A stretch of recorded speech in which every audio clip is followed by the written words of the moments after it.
I want to thank everyone for being here this afternoon to discuss the surge of COVID-19 cases that we are currently experiencing in East Baton Rouge Parish. Joining me today are members from our medical, business, and law enforcement community.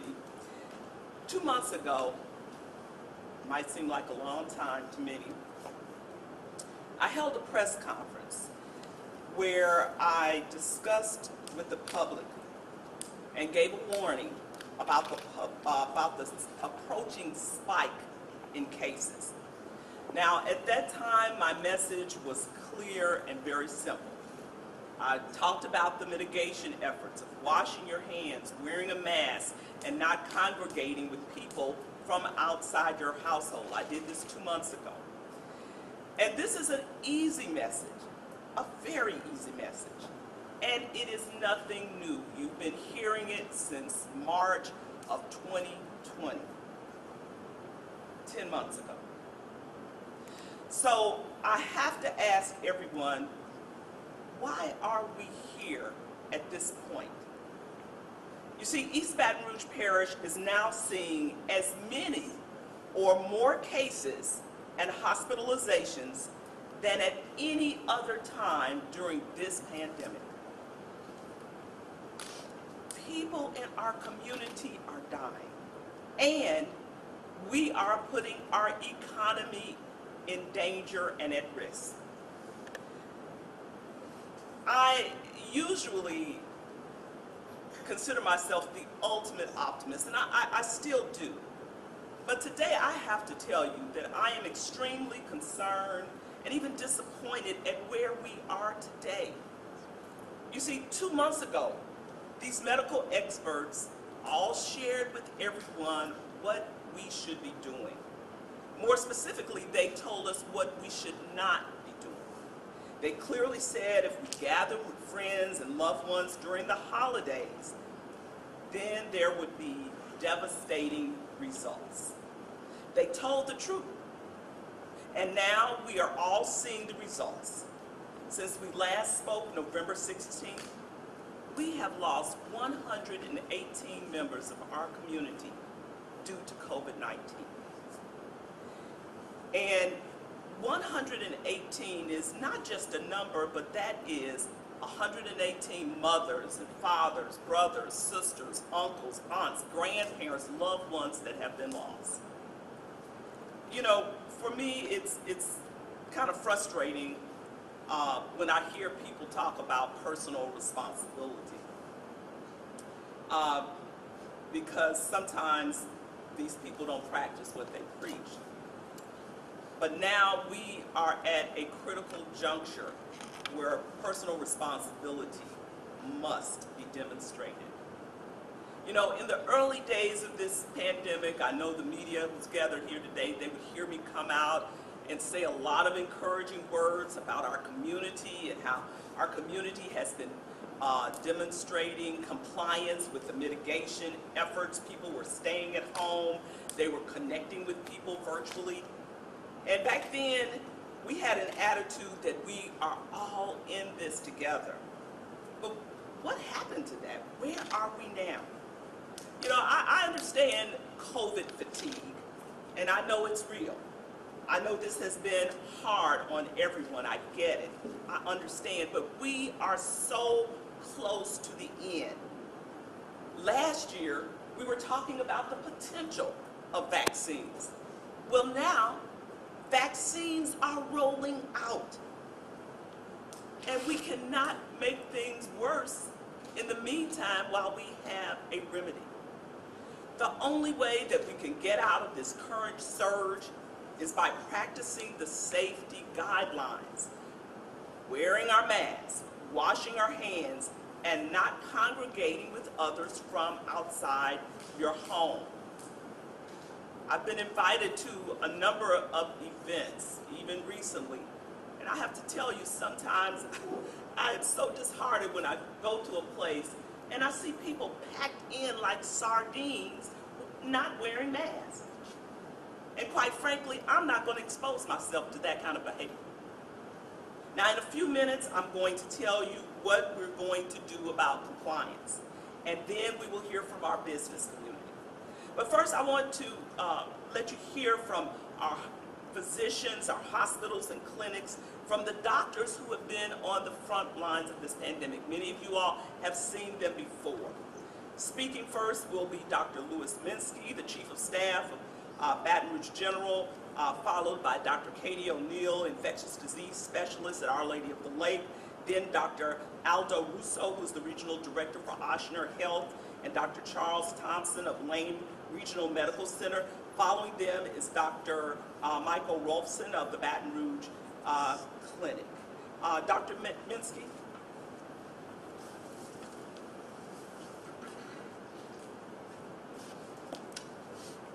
Not to interrupt, but can they state their full names when they come up to the podiums and title? Thank you.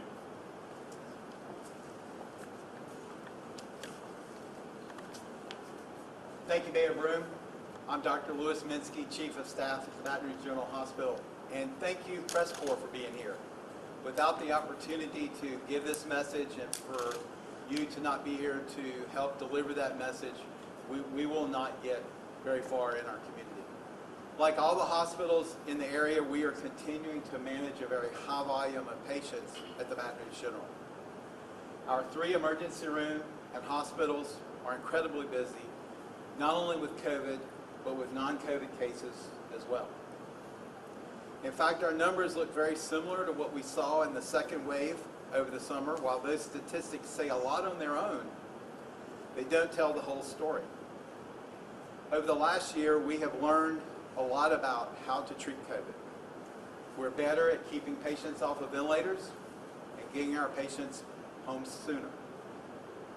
Even so, our ICU and our COVID units have stayed near capacity or beyond for the past 2 months.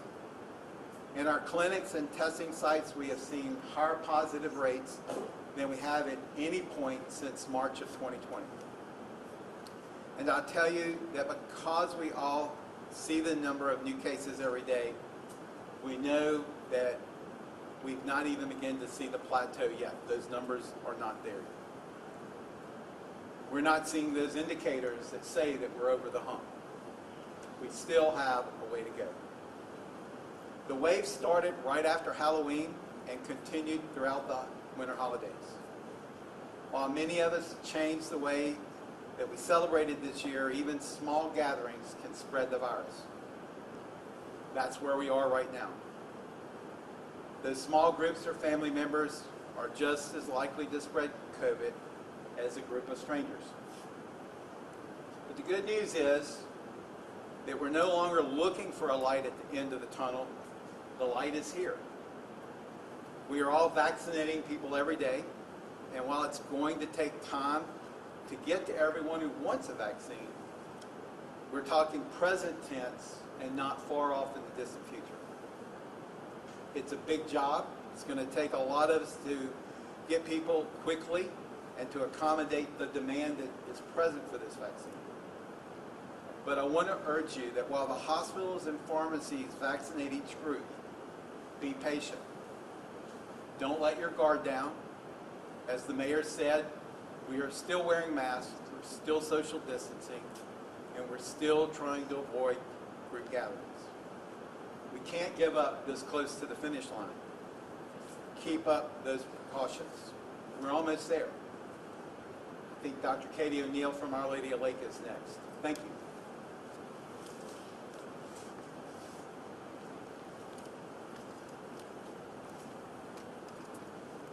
Thank you. My name is Catherine O'Neill. I'm an assistant professor of clinical medicine with LSU Health Science Center, and I'm the chief medical officer at Our Lady of the Lake. It's flu season, and every year the mayor asks us to all get together for flu season. And every year we ask you to get your vaccine, to stay away from people, to wash your hands, because our hospitals are at capacity every year at this time. And that capacity is, in our hospital, about 90 to 100 ICU beds.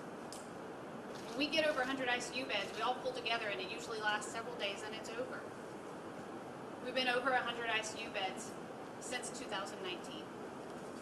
Today, at Our Lady of the Lake, we have 127 patients in the ICU, and we have 100 120 COVID positive patients admitted today.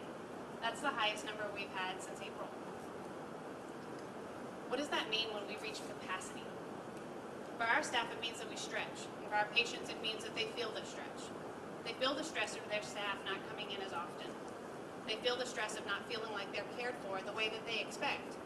And we feel the stress of capacity because we're not caring for people the way that we expect to be able to care for people. That capacity is stretched even more because our healthcare workers are becoming sick because of community spread. There is so much COVID-19 in the community that we have healthcare workers call in and day out saying that they are also sick. And then they're gone for 10 days or longer. We lost a beloved healthcare worker today. That affects our team, but it affects our community because we can't provide the care that we want to provide. What are we doing about it today? We ask people to work overtime, again, and they do. We ask people just to frankly stay later, again, and they do. We feed them because that makes people happy, and hopefully they come back to work, and they do.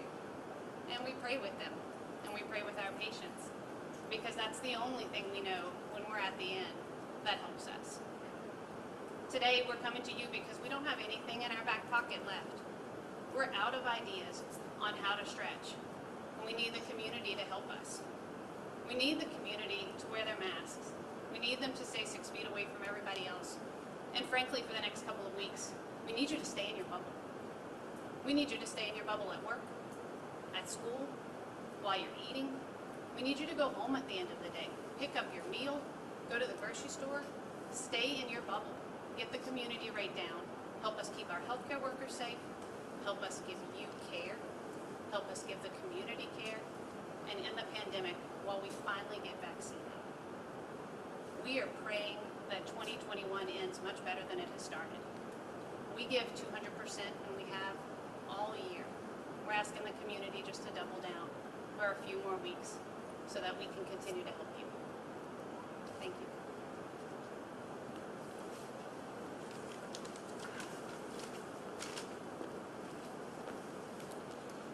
Thank you, Mayor, for giving us this platform to deliver and educate our community. And thank you for you guys for doing this. So, my name is Aldo Russo. I'm the Regional Medical Director for Ochsner Baton Rouge. I'm here along with my colleagues that we all facing the same challenge at our hospitals. I don't want to scare anyone, but I do want to let you know some information that is going on in our hospitals. While we're seeing a rise in levels of COVID-19, the majority of the patients that are admitted to our hospital are not suffering with COVID. We're generally concerned that people may be waiting too long to seek care, afraid of going into a hospital that may be giving them an infection with COVID. Patients are presenting to our ER extremely sick. So on a regular day prior to COVID, we had a rate of every 100 patients that showed up to our emergency room, we were admitting about 10 of them. Now we are admitting about 14 to 15 patients. And what that is doing is creating a significant workload for our hospitals, our staff, and our doctors. So these patients are sicker because they're delaying care, afraid of going into the hospital.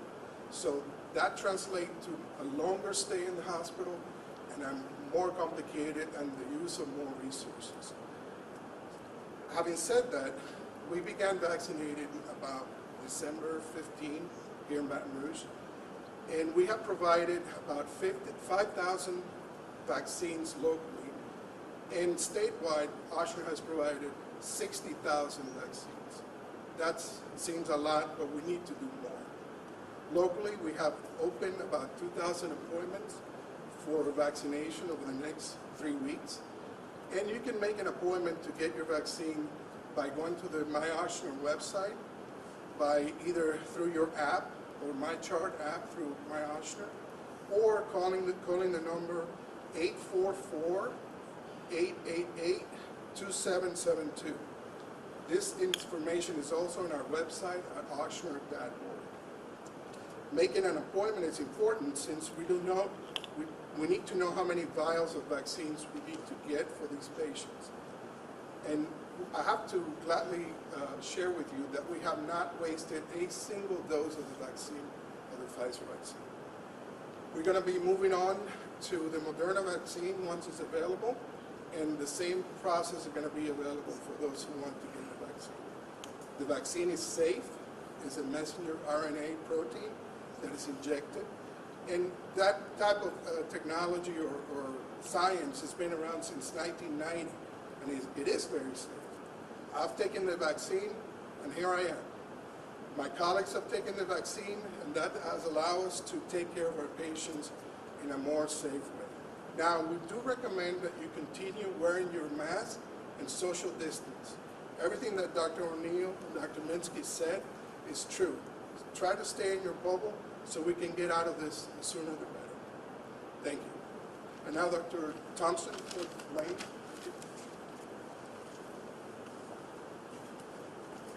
Dr. Charles Thompson. I'm Chief of Staff at a little regional hospital in the North Florida Parish. We have unique problems up there related to COVID. Our first major problem is the shortage of vaccine. We received a total of 540 vaccinations. So if everybody has to have 2, that means 270 people. That didn't even cover our staff. So we're still short being able to vaccinate our staff. We're inundated with patients, but it's not because of a shortage of beds. We have a shortage of nurses. There's a huge nursing shortage. So we have open beds sitting with no patients because we have no nurses to take care of. As I left to drive down here this morning, we had 14 hospital beds rolled out into the hallways around the emergency room. And we had the cath lab nurses and the ER nurses helping to take care of these people in the ER because there were no nurses available to take care of these beds up on the floors. Most of these patients are for common illnesses, COPD, heart attacks, diabetic issues, typical pneumonia. Some are COVID, but most are typical illnesses. But we're also getting inundated with very minor illnesses that come through the door that could very easily go to the doc in a box or a walk-in clinic or your own physician. So from our part, we're able to take care of you as best we can. We have no ability to transfer out patients who need services that we don't have, such as hemodialysis, cardiothoracic surgery, because there's no beds at the bigger hospitals. So what our problem is patients coming in with diseases or problems that can be taken care of by your primary care doctor. So that's our biggest request. If you have issues, a problem that's been there for 3 weeks or 3 months, go to your primary doctor, go to the walk-in clinic, don't come to the ER. If you have acute shortness of breath, acute chest pain, some true emergency, come to the ER and we'll take care of you. Thank you.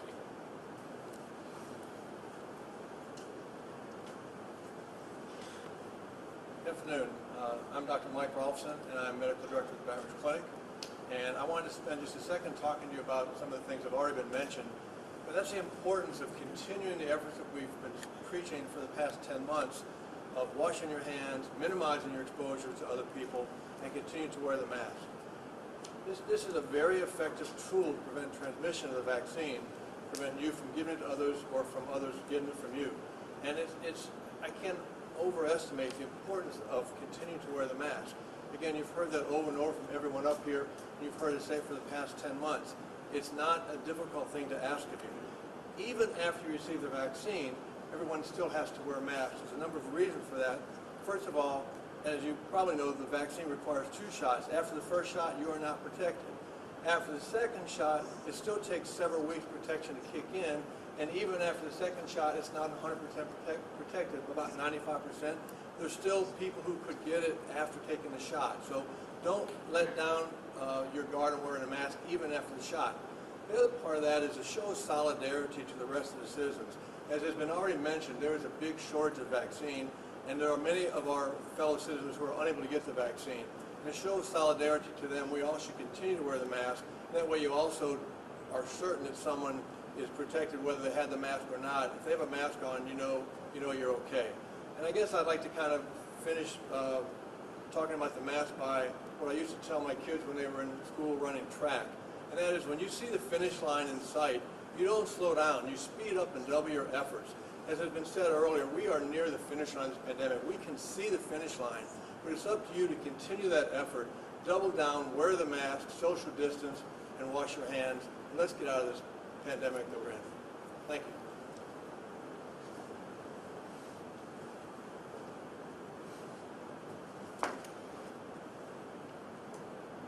I want to thank all of our doctors, our physicians for sharing. So hearing from our frontline healthcare workers, it is obvious that we have a problem in this community with compliance. So let me be clear. Large gatherings are not permitted right now. If I hear about a large party within the city limits, I will be sending our police to shut it down. Now is not the time for this irresponsibility. When you don't comply with the safety guidelines, you're putting everyone's health and our entire community's health at risk, our economy at risk. And the truth is, I cannot control all of these gatherings, the small informal gatherings that are happening inside of people's homes. We can't send the police to everybody's house. So all I can say is this. If you genuinely care about your neighbor, if you genuinely care about your friends, your family, if you genuinely care about saving lives, if you care about keeping our small businesses open, then you must comply. Now, I'm going to have a little bit more to say, but right now I'm going to bring up some of our law enforcement officials who are engaged in this process, who have worked hard over the last several months to enforce COVID restrictions in our public places. We have representatives and partners here from the Louisiana Alcohol and Tobacco Control and Louisiana State Fire Marshal's Office. Actually, right now, I'm going to turn it over to our State Fire Marshal, Butch Browning, for some brief remarks about their efforts. Mr. Browning?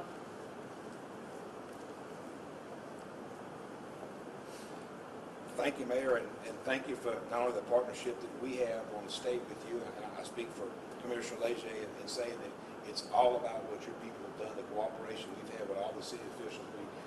It's been exemplary. It's been a good example of how we've worked with people to bring about compliance. I also want to thank our medical community for what they do.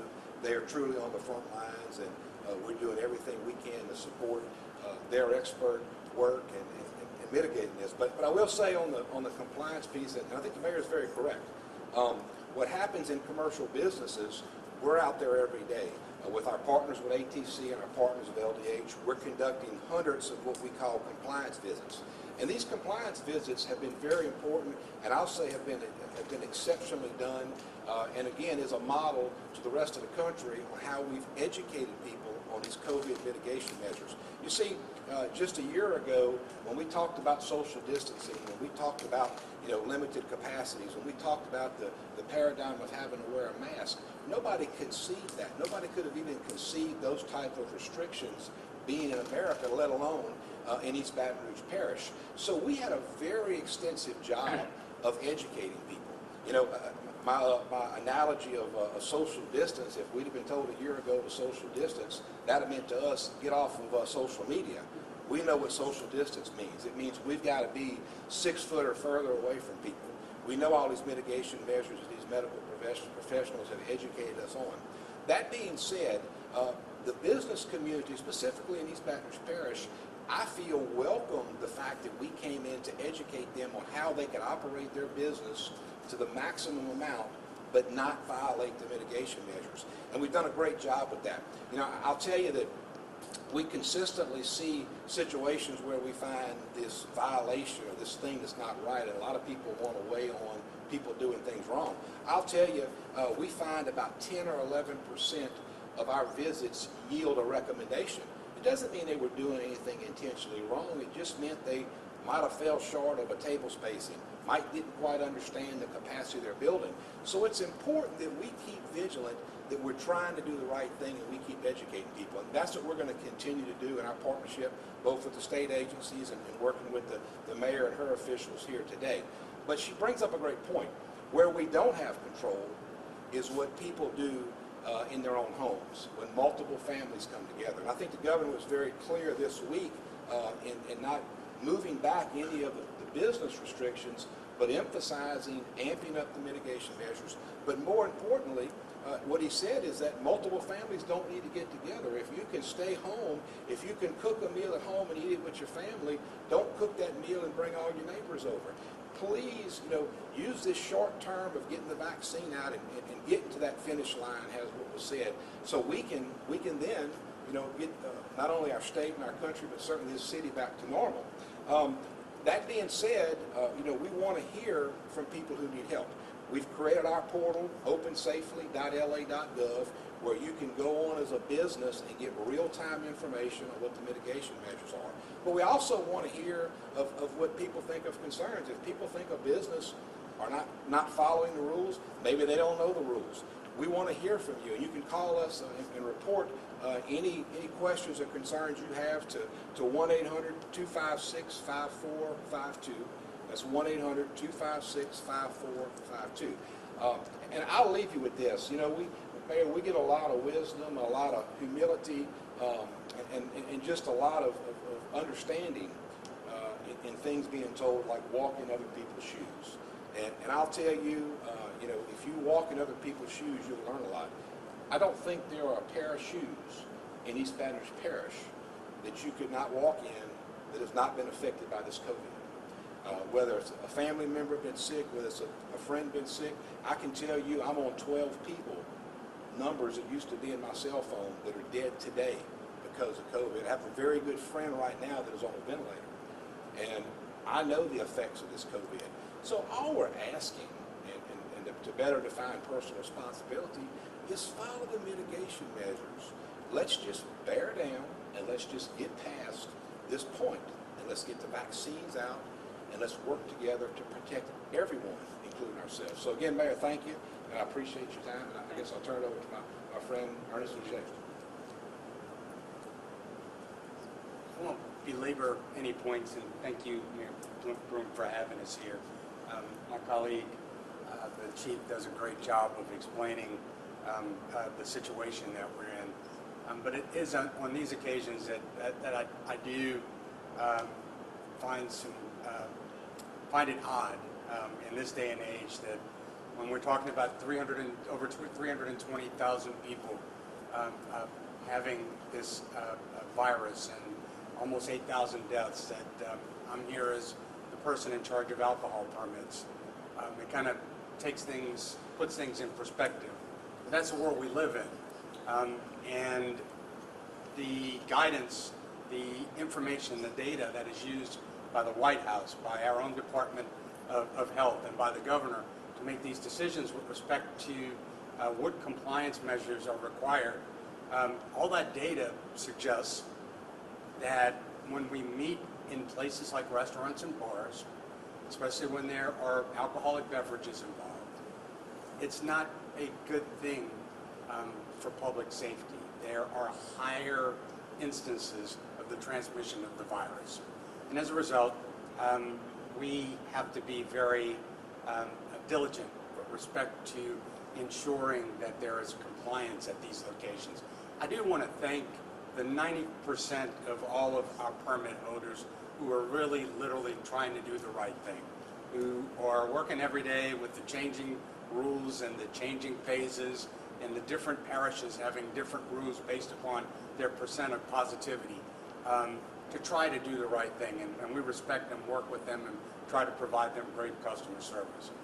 For the folks who are deciding that they want to take a different route, what I can tell you is that the agency, along with our partners in the State Fire Marshal and local authorities as well, take this very seriously.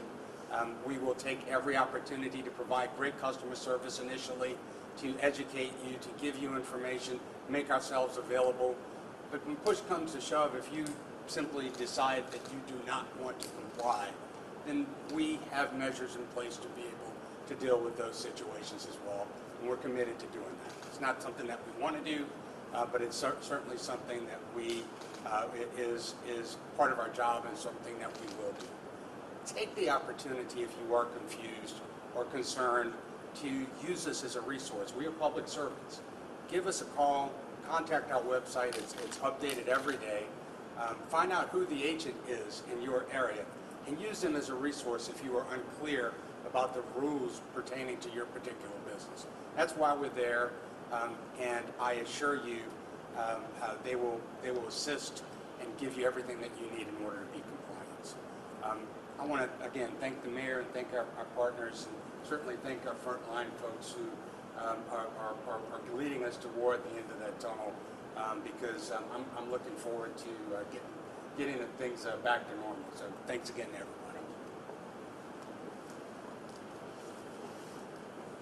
Thank you, Mr. Levette and Mr. Browning. Before I answer the question that I've been asked for the past few days surrounding the state of affairs here in Baton Rouge and where we're headed, I want to say that I have consistently said that looking out for the health and well-being of our citizens as well as our economy does not have to be mutually exclusive. And over the past 10 months, the majority of our businesses have done everything that we've asked them to do. So I'm asking everyone else to do what you're supposed to do, to follow many examples that have already been established. But I want to introduce Enrique Panera, who is the owner of Kosher Restaurant in downtown Baton Rouge, followed by Adam Knapp, the president and executive director of the Baton Rouge Area Chamber, to talk about the importance of compliance during this surge. Enrique?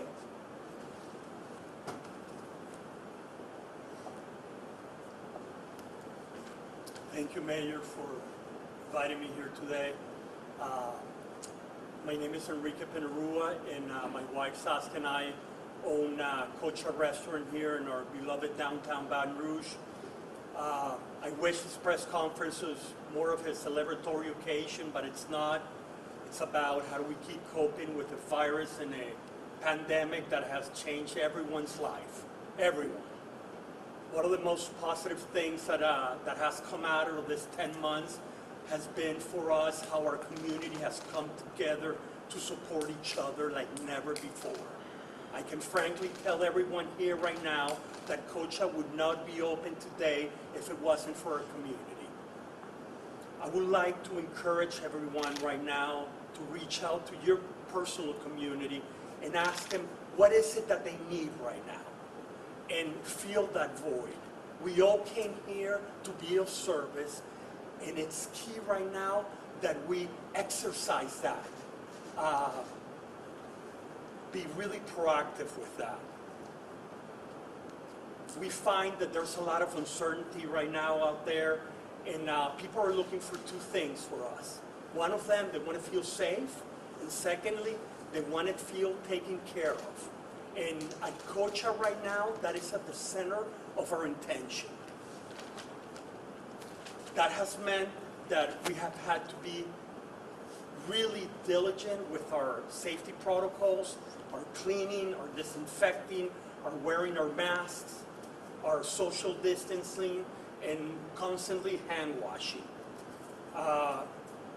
It's been a tough time because we have lost a lot of real estate already in a small restaurant, but it has been totally worth it because we've been able to keep our doors open and all our patrons safe, and that means the world to us. We encourage everyone to stay positive, to stay safe, to stay strong. We will come out of this stronger than ever and more united than ever also. That has to be all of our intention. Thank you everyone here for everything that you do, the media, the doctors. Thank you, thank you, thank you, and Godspeed, Baton Rouge.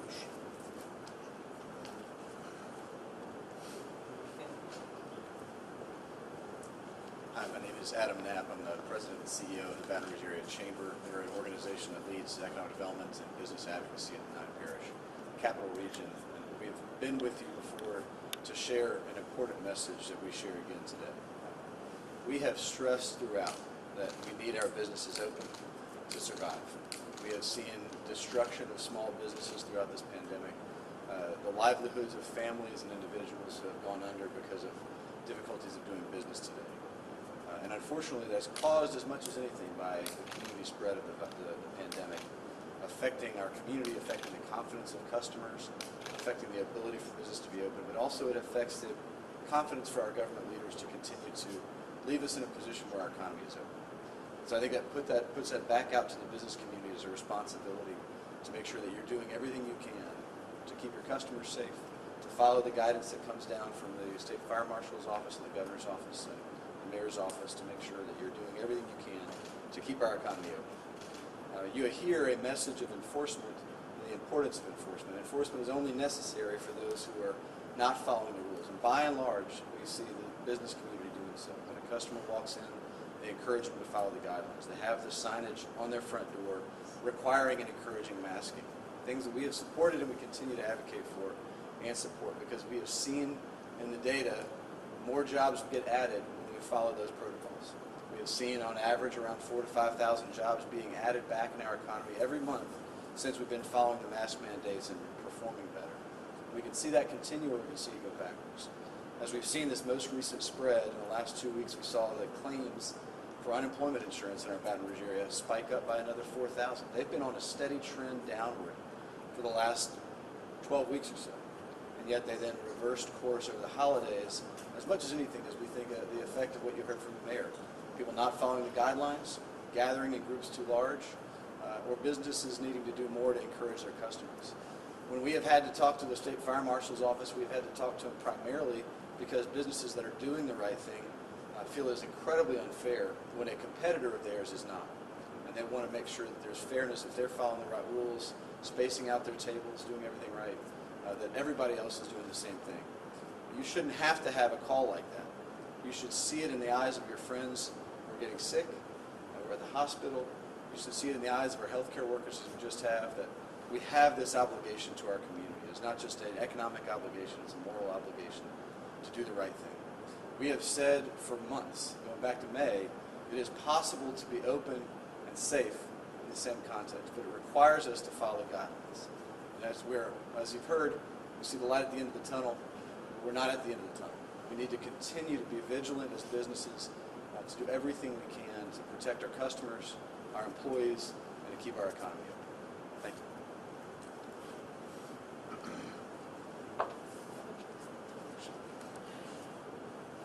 Thank you, Adam and Enrique. So, as I said, I have been asked a consistent question over the past several days, if not longer. Are we going to move back to phase 1 restrictions? Before I answer that question, let me say this. As I was seeking to be your mayor president for a second term, I had a number of people who shared with me personally through an email or through a card, Mayor, thank you for leading us through this pandemic. Thank you for navigating us through this pandemic. This has been a crisis for not only our community, but for communities across the nation. But I have always believed in Baton Rouge to do the right thing, to be in compliance, to follow the rules. I believed in the people of Baton Rouge time and time again. But as someone just said, they know at least 12 people who were in their contacts who are no longer there anymore. Even as I speak, former Representative Steve Carter is in the hospital for COVID-19. Even as I speak, my dear friend, Senator Regina Barrow, has lost her husband to COVID-19.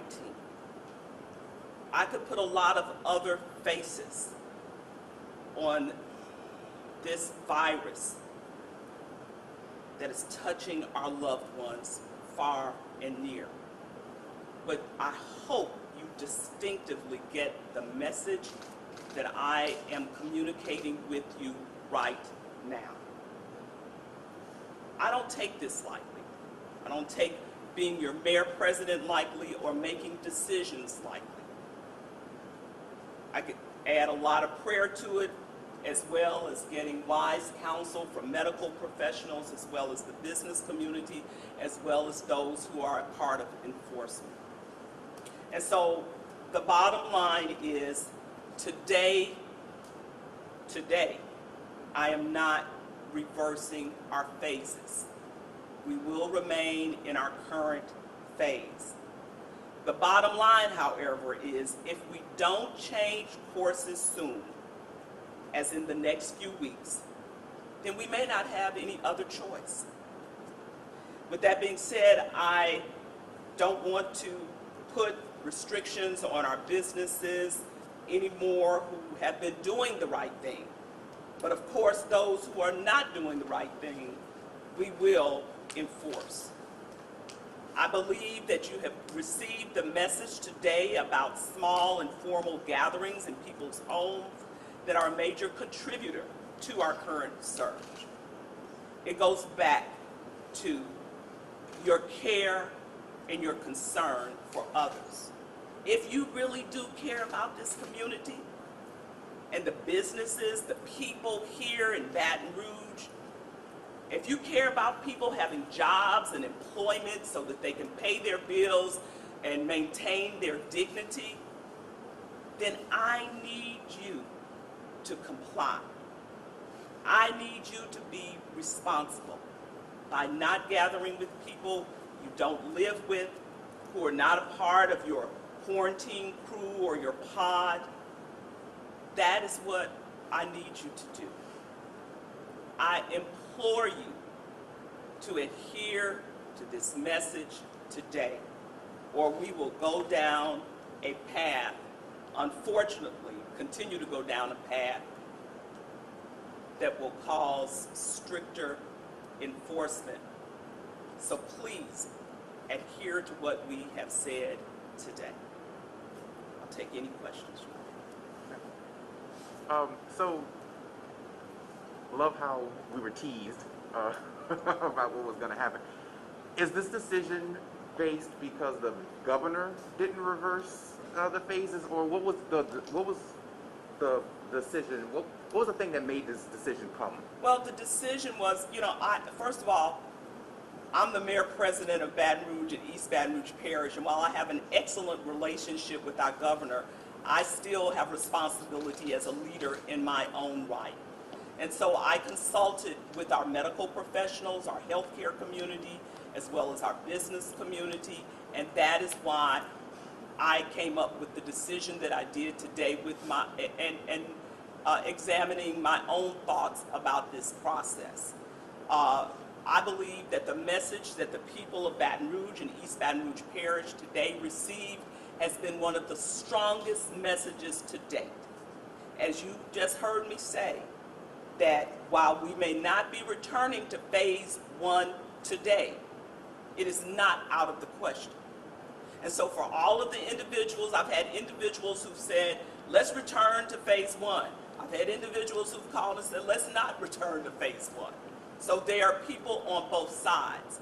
But where we can have a shared goal is if both individuals on both sides will become ambassadors for compliance, then we can get to the end of this situation that is really imminent with the fact that we now have a vaccine. Mayor, why are you so constantly saying people are policies? I mean, we're 10 months into this right now. The only time we really saw the numbers really dip is when we were in lockdown. And the minute we started opening things back up again, we saw the trend go up. So why this state that's really going to do something now that's different than what it does in the past? Well, first of all, let me reiterate and say that I have said if we don't see some transition in the next few weeks, it's not off the table. So consider this a warning. Now, I would not say I'm eternally optimistic about people sometimes changing their behavior, but I'm giving us one more chance to make this change. Because we do know that it can be impactful in a variety of ways that you have heard today. And I do believe that people, if we have ambassadors on both sides of the aisle, if you would say, folks who want to go back, folks who don't want to go back, coming together with the shared goal of compliance, then we can move forward. It's not impossible, Terry. It's not impossible.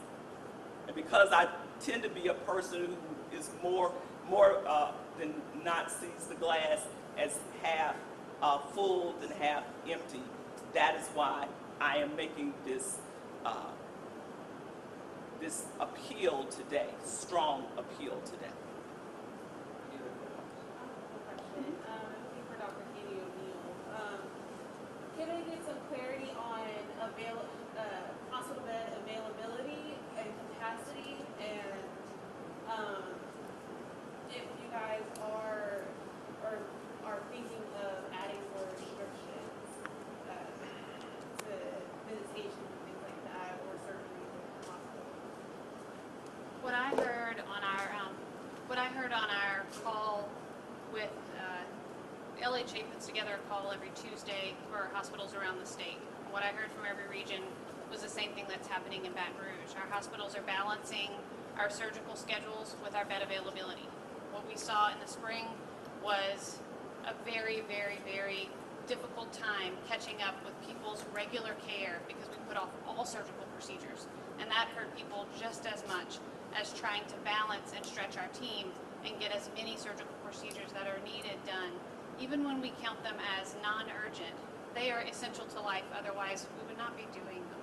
And so we continue to balance the surgery schedule. Sometimes that does mean putting off surgeries for several weeks, but we don't have a blanket rule, and it didn't sound like any other hospital in the state is trying to apply blanket rules, but instead to try to fit in those that care most needed when they're available. As far as the capacity in this city, as you heard from Dr. Thompson, it's impossible to find a bed. So everybody is managing the beds that they have. There are very few available beds today. So once a patient enters a hospital, if they need a transfer, they're calling hospital after hospital. 20, 30 is what we've heard, sometimes transferring out of state to find an available bed. So we don't have availability anymore. That's wishful thinking somewhere back in October. And now we're managing all of us with the beds that we have and the staff that we